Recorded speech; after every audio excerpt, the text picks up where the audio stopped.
日本では12月31日、大晦日にいつもと違う過ごし方をする人が多いんです。今日は日本人は大晦日に何をして過ごすのか、皆さんの国ではどうか、ぜひ比べながら聞いてみてください。こんにちは、萌です。このチャンネルは日本語学習者の方が日本の生活、仕事、会話に慣れるためのポッドキャストです。日本の年末といえば、まずは大掃除。家の中をきれいにして、良くない運や古いものをすっきり片付けて、新しい年を気持ちよく迎える準備をします。これは大晦日より前、つまり年末になってくるとみんな準備を始めます。私は毎年、今年こそ早く掃除を始めようと思うのに、大晦日の夜にバタバタして、あそこの掃除してないって気づいて、最後にここもやらなきゃと思ってしまいます。そしてお昼を過ぎてくると多くの家庭で食べるのが年越しそば。長いそばのように長生きできますように、災いや苦しみを断ち切るという意味があります。皆さんは年末年始どうやって年を越しますか？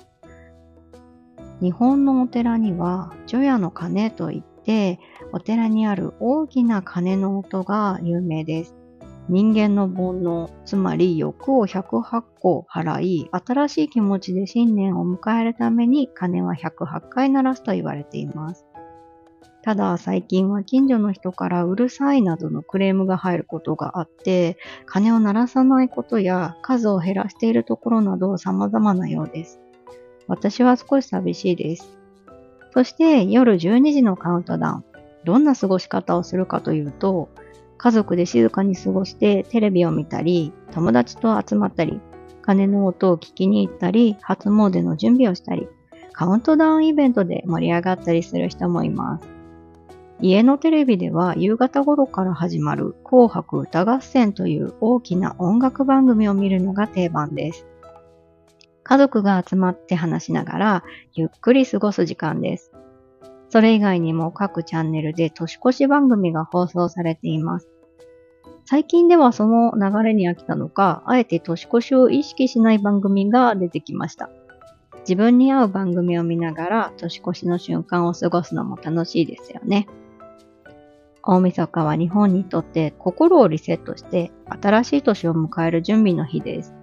大掃除、年越しそば、紅白、カウントダウン、お寺、神社、みんな過ごし方は違うけれど、新しいスタートを迎える気持ちは同じです。皆さんの国では大晦日何をして過ごしますか？ぜひシェアしてくださいね。